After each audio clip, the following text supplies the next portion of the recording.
Good morning dear friends. Welcome to ITM university Gwalior. मैं आप सभी छात्रों का आईटीएम यूनिवर्सिटी ग्वालियर स्वागत करता हूं। मैं Rajkumar Chaurasia, assistant professor, school of agriculture, ITM university Gwalior, Madhya Pradesh. MSc agri horticulture third sem second year के छात्र हैं आप लोग। Your course code hort 506। Your subject है production technology of cut and loose flowers. Unit 2।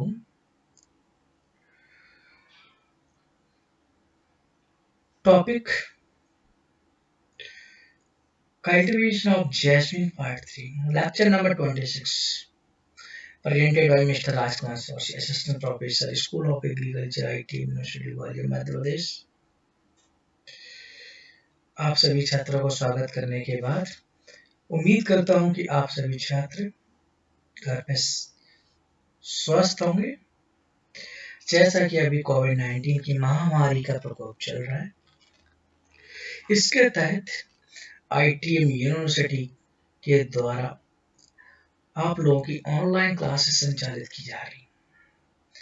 उम्मीद करता हूं कि आप लोगों को ऑनलाइन क्लासेस के माध्यम से आप लोगों को सिलेबस कंप्लीट कराया जा रहा है और साथ ही साथ उम्मीद करता हूं कि आप लोगों को क्लासेस पसंद आ रही होंगी। किसी प्रकार का स्टूडेंट का नुकसान ना हो, किसी आईटी यूनिवर्सिटी के द्वारा एलएमएस के माध्यम से आप लोगों के webinars, video, by PPT, by notes आप लोगों को प्रोवाइड किए जा रहे हैं। किसी भी छात्र का भविष्य के साथ खिलवाड़ ना हो, नुकसान ना हो, इन सब बातों को देखते हुए आईटी यूनिवर्सिटी के द्वारा आप लोगों को ऑनलाइन टीचिंग कराई जाए।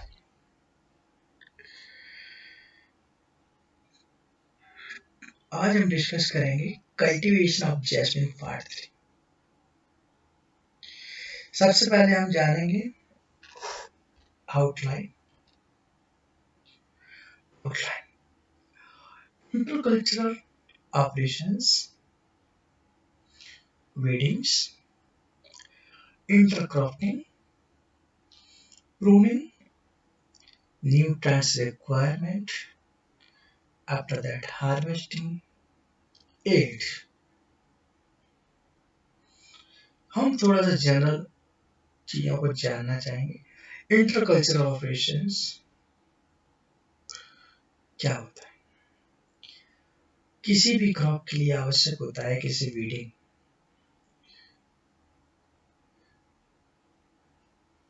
Removal of weeds by hand weeding और by chemical.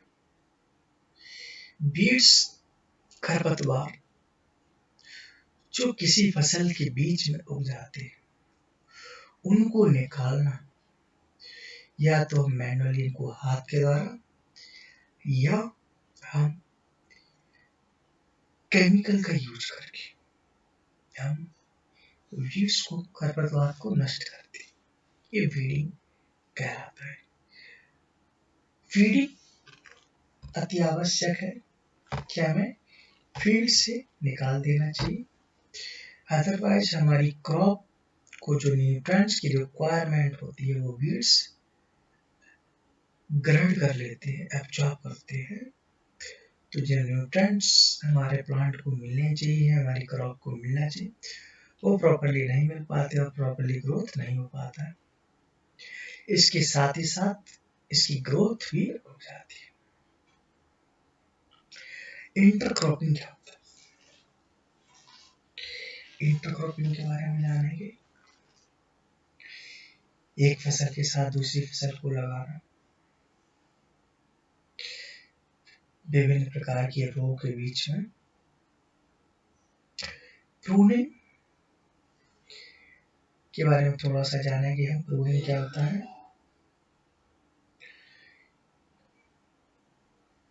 Removal of unwanted या और infected by insects या डिजीज। जो ब्रांचेस जो होती है उनको हम नहीं खाते,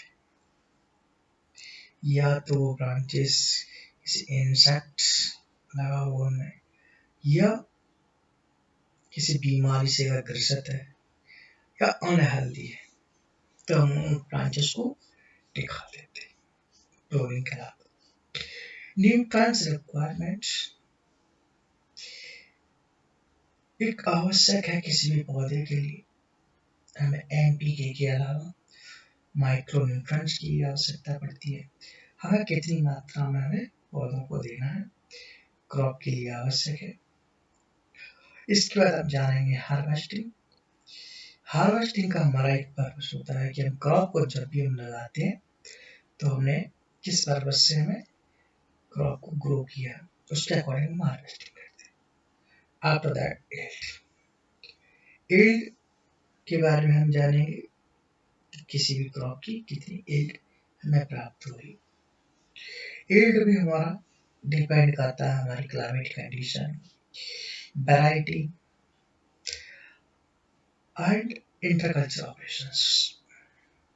किसी भी क्रॉप के लिए आवश्यक है कि हम प्रॉपरली उसकी केयर करें। वीडिंग, इंटरक्रॉपिंग या प्रूनिंग, न्यूट्रिएंट्स रिक्वायरमेंट या जो भी आवश्यक क्रियाएं, इरिगेशन, ड्रेनेज, अगर हम प्रॉपरली रूप से टाइमली अगर हम किसी क्रॉप में अगर करते हैं तो हमारी बैटरी प्राप्त होगी। साथ ही साथ कोई भी क्रॉप अगर हमने लगाई है तो उसके लिए हमने कौन सी वैरायटी यूज की, टाइम से सोइंग करना, प्रॉपरली केयर करना, seed rate and climatic condition के अकॉर्डिंग ये हमारा डिपेंड रहता है कि हमारी एज की। आफ्टर दैट रेफरेंसेस चलते हैं हम सबसे पहले operation weeding operations. Wheat grow within the jasmine crop compacts with the mangrove for nutrients. Therefore, it is essential to remove the weed at the appropriate time. Appropriate time. After pruning the soil 15 to 30 centimeter from the main stem around the bushes is extract to a depth of 15 centimeter. This should be repeated every 2 or 3 months. Though manual weed control is effective, but it is very expensive. Mulching also reduces the weed population considerably. Chemical weed control is comparatively economical. Convents and efficient in eradicating weeds with 1 or 2 applications. जैसा कि हमने अभी चर्चा की थी कि weeds को हमें निकालना है, प्रॉपरली केयर करना है, मैनुअली हम उसको weeds को निकाल सकते हैं, बट वेरी एक्सपेंसिव होता है। मल्चिंग भी यूज कर सकते हैं। मल्चिंग क्या होता है, सॉइल को हम कवर करते हैं जिससे वहां पे बीज ग्रो नहीं होते। इसके अलावा मल्चिंग का और पर्पस होता है हमारा वहां की मॉइस्चर को बनाए रखें। जब हम सॉइल को कवर करते हैं या तो पॉलिथीन के द्वारा या राइस का स्ट्रॉ, डिफरेंट प्रकार की मल्चिंग यूज करते हैं जो क्या करता है बीट के पॉपुलेशन को कंट्रोल करता है। केमिकल का भी यूज करते हैं, केमिकल के द्वारा भी हम बीट का कंट्रोल करते हैं।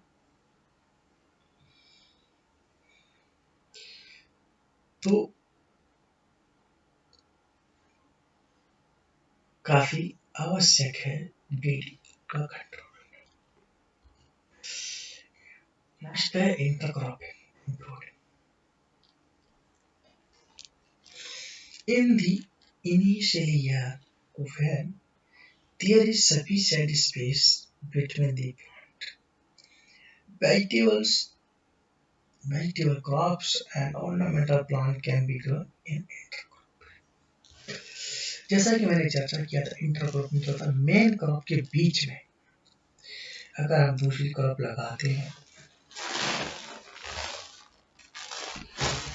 किसी भी क्रॉप के बीच में जो स्पेस जो बच जाता है, जो स्पेस रह जाता है, उनके बीच में हम वेजिटेबल्स को भी लगा सकते हैं, ऑर्नामेंटल प्लांट्स भी हम ग्रो कर सकते हैं। प्रॉपरली हम लाइन टू लाइन, तो कि किसी भी क्रॉप को जब हम लगाते हैं तो प्रॉपरली हम मेंटेन करते हैं line to line and spacing, plant to plant and row to row. उन रो के बीच में, उन रो के बीच में जो स्पेस जो रह जाता है, उनकी बीच में हम वेजिटेबल्स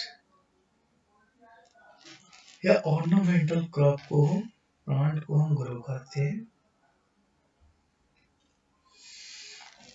उसके बाद pruning. Pruning is an important activity as it influences growth, flower initiation, differentiation, and ultimately the flower production in jasmine. Usually, irrigation is stopped before pruning, and plants are pruned to half their original length.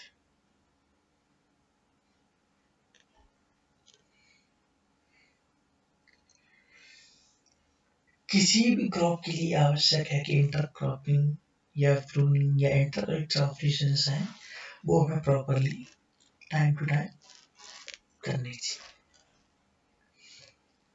किसी भी crop की yield के लिए आवश्यक है। All the leaves are stripped off after pruning. All the cut ends are smeared with borax paste to prevent entry of pathogens. Pruning is done at 40 centimeters from the ground level. कितने Pruning is done at 40 centimeters from the ground level.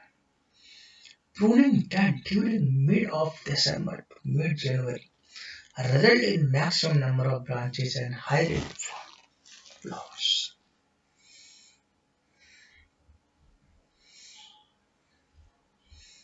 All the leaves are stripped off after pruning. All the cut ends are smeared with borax paste to prevent entry of pathogens. Pruning is done at 45 centimeters from the ground level. Pruning done during the mid of December to mid January resulted in maximum number of branches and high rate of flowers. तो क्या करना चाहिए pruning में? 40 centimetre का जो ground level होता है उससे हमें क्या करना चाहिए, वहां से प्रूनिंग कर। इसके अलावा हमें प्रूनिंग कब करना चाहिए? मिड दिसंबर से mid January, because result in maximum number of plants and high rate of.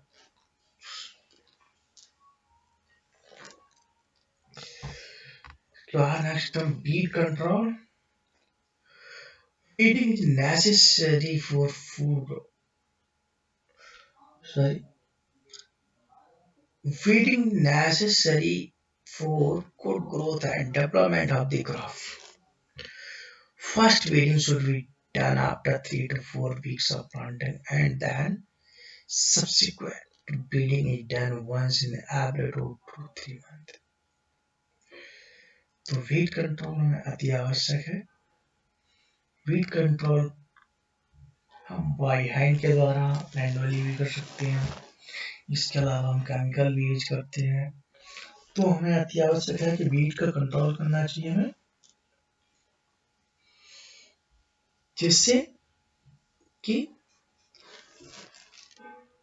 Plant हमारे जो मैन क्रॉप होती है उनके बीच में कंपटीशन नहीं कर सके। अदरवाइज बीट्स, खरपतवार के जो पौधे होते हैं वो सॉइल से न्यूट्रिएंट्स को ग्रहण कर लेते हैं और जो पौधे को प्राप्त होने वाले न्यूट्रिएंट्स हमें प्राप्त नहीं हो पाते हैं पौधे को, तो कंपटीशन करते हैं, जिसके कारण ग्रोथ एंड डेवलपमेंट रुक जाता है हमारी मैन क्रॉप का।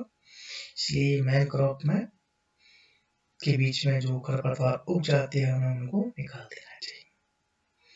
तो फर्स्ट वीडिंग अगर हम बात करें, first weeding should be done after 3 to 4 weeks of planting. Planting करने के 3 से 4 वीक के बाद, नहीं समथिंग 1 महीने के बाद हमें फर्स्ट वीडिंग करनी चाहिए। उसके बाद हमें subsequent weedings is done once in every 2 to 3 months में हमें वीडिंग कर देनी चाहिए। और फीडिंग नेसेसरी है, आवश्यक है for good growth and development के लिए, किसी भी क्रॉप के लिए वृद्धि और विकास के लिए अति आवश्यक है किसी भी क्रॉप के लिए। न्यूट्रिएंट्स रिक्वायरमेंट की अगर बात करें तो at the time of land preparation apply fertiliser dose in the form of nitrogen at the rate 60 gram per plant, K2 at the rate 120 gram per plot and P2O5 at the rate 120 gram per plot। यहाँ हम क्या कर रहे हैं, पर plot के according हम NPK दे रहे हैं। This dose is recommended for commercial cultivation। commercial cultivation के लिए recommended है। The fertilizer dose are mixed together and then applied in 2 equal splits।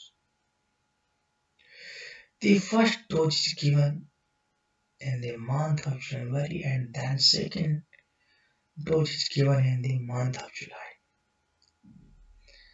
The first dose is given in the month of the January and then second dose is given in the month of July। Additional organic manures such as groundnut, cake, neem cake, etc. given at the rate 100 gram per plot। तो क्या करते हैं हम यहाँ पे, या तो मूंगफली की केक होती है, खली या नीम की खली, इसके अलावा और भी केवल कितना देते हैं हम, 100 ग्राम पर प्लॉट के अकॉर्डिंग हम देते हैं। तो additional organic manure such as groundnut cake, neem cake, etc. केवल at 100 gram per plant. Okay,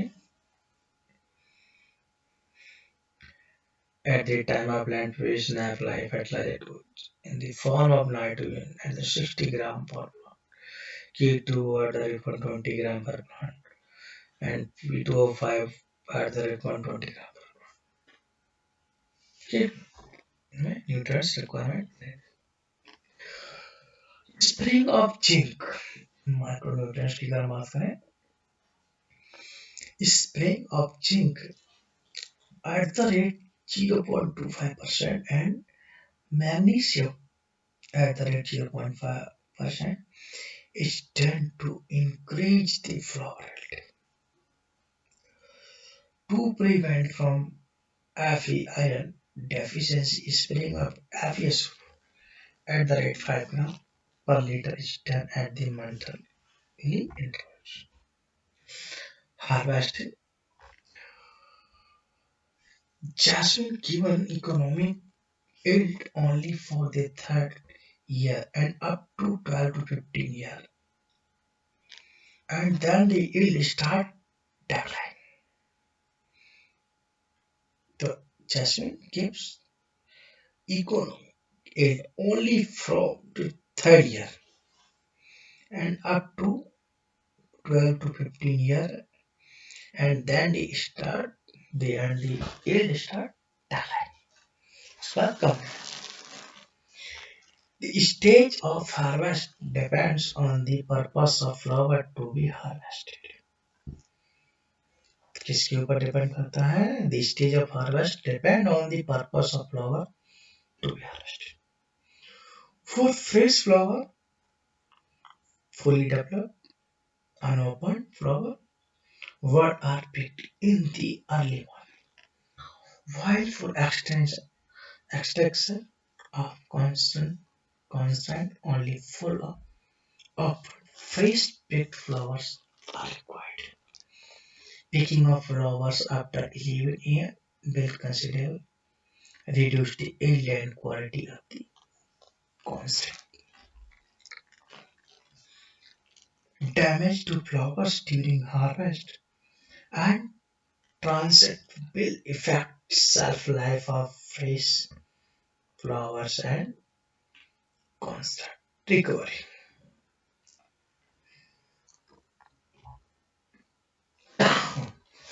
बात करते हैं yield की, तो हमारा फ्लावर yield, अगर हम बात करें स्पीशीज की, तो हमारी स्पीशीज जैस्मिन, एरिकुलेटो के अलावा हमारी और कौन सी है?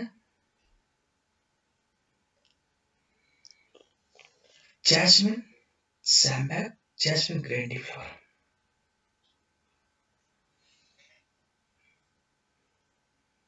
तो इनकी जो अलग अलग वैरायटी की अलग अलग हमारी यील्ड दी हुई है। फ्लावर यील्ड की अगर हम बात करें तो हमारा कितना दिया हुआ है?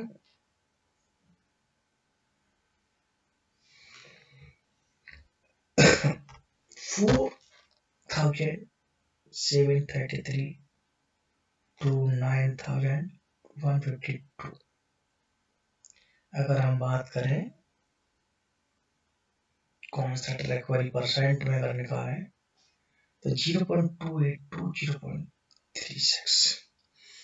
ऐसे ही जैस्मिन सैमबैक की अगर बात करें तो 739 to 8129 kg पर हेक्टेयर। अगर हम परसेंट की बात करें तो 0.1542 to 0.9। जैस्मिन ग्रैंडिफ्लोरम की अगर बात करें तो 4329 to 10144 kg per hectare. Consent recovery की बात है 0.25 to 0.32%। ये हमारी एरिया है, रेफरेंसेस दिए हुए हैं। तो उम्मीद करता हूं कि आप लोगों को आज के द्वारा दी गई जानकारी वीडियो के द्वारा आज हमने डिस्कस किया पार्ट 3 हमारी ऑनलाइन क्लासेस और वीडियो पीपीटी। उम्मीद करता हूं कि आप लोगों को पसंद आ रहे होंगे और इसी उम्मीद के साथ हम नेक्स्ट वीडियो में आपके साथ मिलेंगे। थैंक यू, धन्यवाद टू डियर ऑल स्टूडेंट्स।